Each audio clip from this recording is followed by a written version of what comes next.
Hello বন্ধুরা, সবাই কেমন আছো? আশা করি সবাই ভালো আছো। আজকে আমি আরেকটা নতুন ভিডিও নিয়ে চলে এলাম, যেটা হচ্ছে তোমাদের রোড ম্যাপ। হ্যাঁ, রোড ম্যাপ।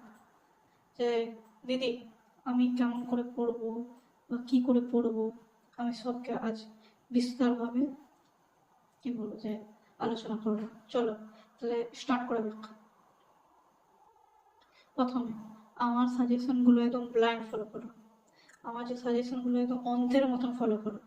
ঠিক, আমার সাজেশনগুলো লাইন বাই লাইন লিখে মুখস্থ করো, মানে বুঝে, মানে এখানে আমার লিখতে একটু ভুল হয়েছে, লিখে লিখে বুঝে। এরকম না যে আমি শুধু মুখস্থই করে গেলাম। আমাকে জিনিসটা বুঝতে হবে, যতক্ষণ না আমি জিনিসটা বুঝবো ততক্ষণ আমার মুখস্থ হবে না।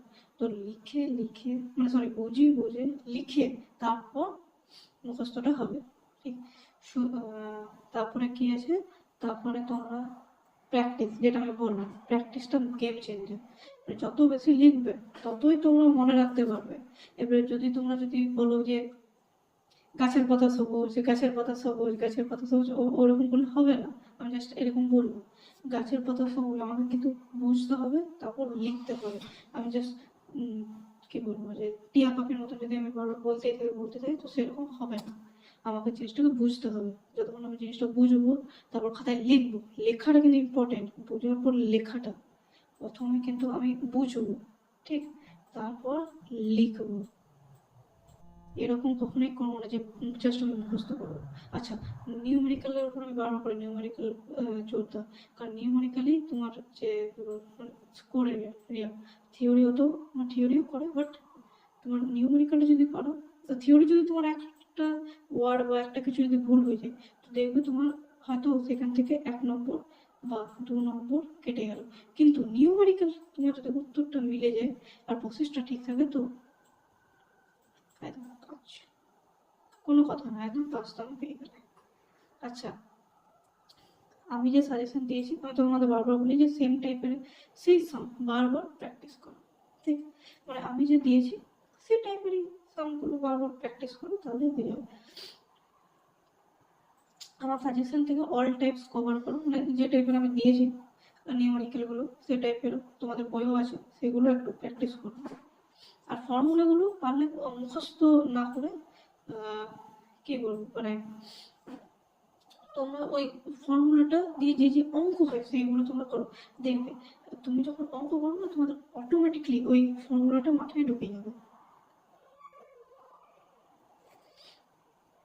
ঠিক, আমি যেটা বললাম ভ্যারাইটি প্র্যাকটিস, শুধু একটা টাইপ, ডিফারেন্ট টাইপের কোশ্চেন প্র্যাকটিস করো, যেটা বললাম নিউমেরিক্যালটা। এক্সাম যদি ঘুরিয়ে দেয় তাও তোমরা অ্যাটেন্ড করে আসবে আর 5 মার্কস পেয়ে যাবে। আচ্ছা, রিভিশন করতে হবে, এই না যে আমি শুধু পড়ে গেলাম। পড়ে গেলে হবে না, তোমাকে না রিভিশনও করতে হবে। তুমি পড়লে দেখো, তুমি, আমি বুঝে দেখো, প্রথমে তুমি বুঝলে পেপারটা আজকে প্রথম দিন, ঠিক আছে, ডে 1।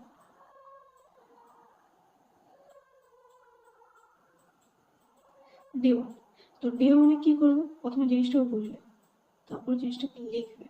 আচ্ছা, প্রথমবারে কিন্তু ঠিক হবে না, প্রথমবারে ঠিক হবে না, সেকেন্ড বার আবার যখন এই প্রসেসটা করবে তখন কিন্তু ঠিক হবে। ঠিক, তো যদি সেকেন্ড বার যদি জিনিসটা না ঠিক থাকে, তো তারপর আবার থার্ড বার ট্রাই করবে। এরকম করে যতবার না হয়েছে ততবার তোমরা চেষ্টা করবে, দেখবে তোমরা ঠিক হবে। আচ্ছা, ডে 1 করলে, তারপর কখন এটা রিভিশন কখন করবে, ডে 3-তে, ওই লিখে লিখে প্র্যাকটিস, দেখলে বুঝলে তারপর লিখবে। ঠিক, এই তো আমি নিজে লিখে দিয়েছি 3 দিন পর পর ফুল রিভিশন। ঠিক, তারপরে কি বলেছে, আচ্ছা, এক্সামের আগে কুইক রিভিশন নোটবুক মানে হচ্ছে যে যে যেগুলো তোমাদের মানে নিউমেরিক্যাল, মানে যেগুলো ফর্মুলা তোমাদের, যেমন একটা কি ফর্মুলা বলবো, যে ইম্পিডেন্সের ফর্মুলাটা বলছি, X L is equal to 1/2 pi root over L C. এটা দেখবে ইম্পিডেন্সের একটা, এখান থেকে ইম্পিডেন্সের একটা ফর্মুলা, এখান থেকে নিউমেরিক্যালও আছে। ঠিক, তো এই ফর্মুলাটা তোমরা একটা কি বলবো যে শিট বানাবে, শিট মানে একটা পেজে নেবে, তো সেখানে লিখবে উপরে ফর্মুলা শিট। আমি এখানে শিট লিখেছি, লিখবে ফর্মুলা শিট বা শিট ফর্মুলা যা লিখবে লিখবে।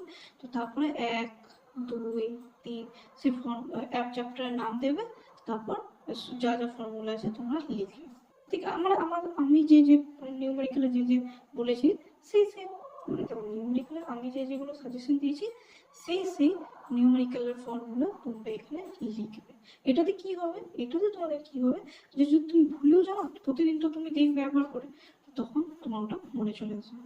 আচ্ছা, একটা গোল্ডেন রুল দিয়েছি, যত বেশি লিখবে তত বেশি পাবে, practice is equal two marks. ঠিক, তোমার যত বেশি লিখবে, আমি তো প্রথমে বুঝে দেবো, যত বেশি লিখবে তত বেশি তুমি বুঝতে পারবে, যত বেশি তুমি বুঝতে পারবে অবভিয়াসলি তোমার মার্কসটা ভালো আসবে। তো এটা হলো। আচ্ছা, এক্সট্রা টিপসও দিয়েছি আমি। তো নিজের হ্যান্ড রাইটিংটা ক্লিয়ার রাখো। দেখো তুমিও দেখো, আমি যতই যে বলুক যে হ্যান্ড রাইটিং ম্যাটার করে না, তোমার অ্যান্সার ম্যাটার করে, এটা কিন্তু ভুল। তোমার না হ্যান্ড রাইটিং ম্যাটার করে। দেখো, যদি টিচার না বুঝতে পারেন যে কি লিখেছে, সে তোমাকে নম্বর দিতে পারবে? পারবে না। টিচার চাইলেও তোমাকে নম্বর দিতে পারবে। তো লেখাটা একটু ভালো, মানে লেখাটা ভালো বলতে কি, মানে বুঝবার মতো, মানে যাতে স্যার বুঝতে পারছে জিনিসটা কি লিখেছে। তো আমি যেখানে লিখছি, আমার হাতের লেখা তো মানে দেখতেই পারছো যে কত বাজে হচ্ছে, তো জিনিসটা দেখে যে বোঝাতে যাবে যে এটা এল, এটা ডে 3, এটা বুঝাতে পেরেছি, এটা একটু ভালো করতে হবে আমাকে। তো মানে স্যার যাতে বুঝতে পারে এই জিনিসটা করতে পারে, তাহলে তারা ইমপ্রেস হবে, ভালো নম্বর দেবে।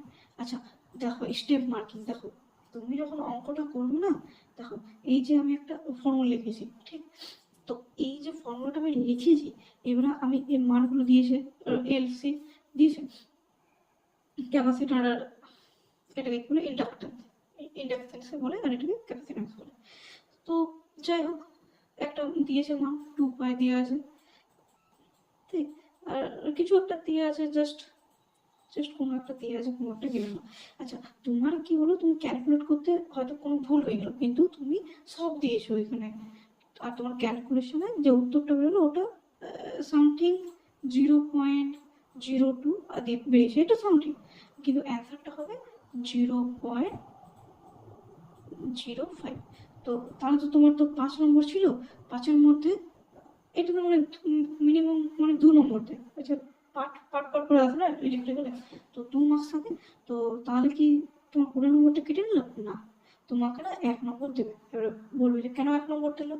দেখো, তুমি প্রথম কথা ফর্মুলাটা লিখেছো, তারপর তুমি গিভেন ডাটাগুলো পুট করেছো। তো এইখানে তোমাকে এক্সামিনার যদি অ্যান্সারটা ভুলও হয়, যদি অ্যান্সারটা যদি ভুলও হয়, তাও তোমাকে 1 মার্কস দেবে। তো আমি ওই জন্যই বলেছি ছেড়ে আসো না, যদি না পারো তো ফর্মুলাটা শুধু লিখে আসবে, তাও তুমি 1 মার্কস পাবে এই ফর্মুলাটার জন্য। ঠিক, তারপরে দেখতেই পারো ফর্মুলা কপি না করে বুঝে লিখবে, আমি আগেই বলেছি। তারপর টাইম ম্যানেজমেন্ট করে। দেখো টাইম ম্যানেজমেন্ট এটা সবাই বলে, এটা সবাই বলে। দেখো ধোনিও বলে, বিরাট কোহলিও বলেছে কি করে তারা টাইম ম্যানেজমেন্ট করে। কারণ টাইম ম্যানেজমেন্ট হচ্ছে এমন জিনিস যে দেখো, তুমি যখন 5 মার্কসের কোনো একটা অ্যান্সার লিখবে, 5 মার্কসে যখন কোনো অ্যান্সার লিখবে, তো তখন তোমার মিনিমাম 10 থেকে 20 মিনিট লেগে যাবে। আমি এটা কিসের বলছি, এটা আমি বলছি ইলেকট্রিক্যালের ওয়ার্কিং পেতে করতে তোমার 10 থেকে 20 মিনিট লাগবেই। সে যতই তুমি স্পিডে লেখো, যতই বলো মুখস্থ থাকো, তোমার 10 থেকে 20 মিনিটের মতো লাগবে। তো টাইম ম্যানেজমেন্ট করেছে। আমি দেখো হয়তো দুটো নিউমেরিক্যাল পারে 5 নম্বরে, ঠিক, দুটো নিউমেরিক্যাল পারে 5 নম্বরে, আর 3টে লং প্রশ্ন পারবে। তো হ্যাঁ, 3টে লং প্রশ্ন। তো তুমি আগে না এই দুটো নিউমেরিক্যাল করার আগে চেষ্টা করো, এক্সপেক্ট টু এটা। কারণ কি, এটা তোমার সময়টা মানে খুব নিম্ন লাগবে, কারণ কি জাস্ট ফর্মুলা পুট করে ক্যান্সেল। আর এটাতে সময়টা বেশি লাগবে। কেন বেশি লাগবে? কারণ তোমাকে মাথা থেকে আনতে হবে, এটা তো মাথায় থাকবে কি, কারণ কি ফর্মুলা লিখবে, জাস্ট গিভেন ডাটাগুলো পুট করবে, ক্যালকুলেটরে অ্যান্সার বেরিয়ে যাবে। আর এটা তোমাকে বুঝে বুঝে বুঝে বুঝে আবার লিখতে হবে। তো এটাতে সলভ, তো এমনও হতে পারে হয়তো তুমি এটাতে 10 পেয়ে গেলে আর এটাতে কতগুলো আসলে 15 আছে, এটাতে 15-এর মধ্যে তুমি হয়তো 10 পেয়ে গেলে বা 12 পেয়ে গেলে, হতেই পারে। তো আমি ওই জন্য বলি নিউমেরিক্যালের উপর মানে হালকা জোর দাও। আর কিন্তু থিওরির উপরও জোর দাও, এই না যে থিওরির উপর জোর দেবো, থিওরির উপরও জোর দাও। কারণ যদি হয়তো নিউমেরিক্যালটা মিললো না, তখন ওইটাতে তুমি হয়তো 2 পেলে, আর কিন্তু নিউমেরিক্যাল তুমি মানে থিওরিতে তুমি 12 পেয়ে গেলে। ঠিক, তো এইগুলো ফলো করো। এটাতে তোমরা পাস না, সরি, ভালো মার্কস পাবে, ভালো marks। ঠিক, তো আজকের জন্য এই পর্যন্তই। যদি ভিডিওটা ভালো লেগে থাকে তাহলে একটু লাইক করে দিও, সাবস্ক্রাইবও করে দিও, আর শেয়ারও করে দিও।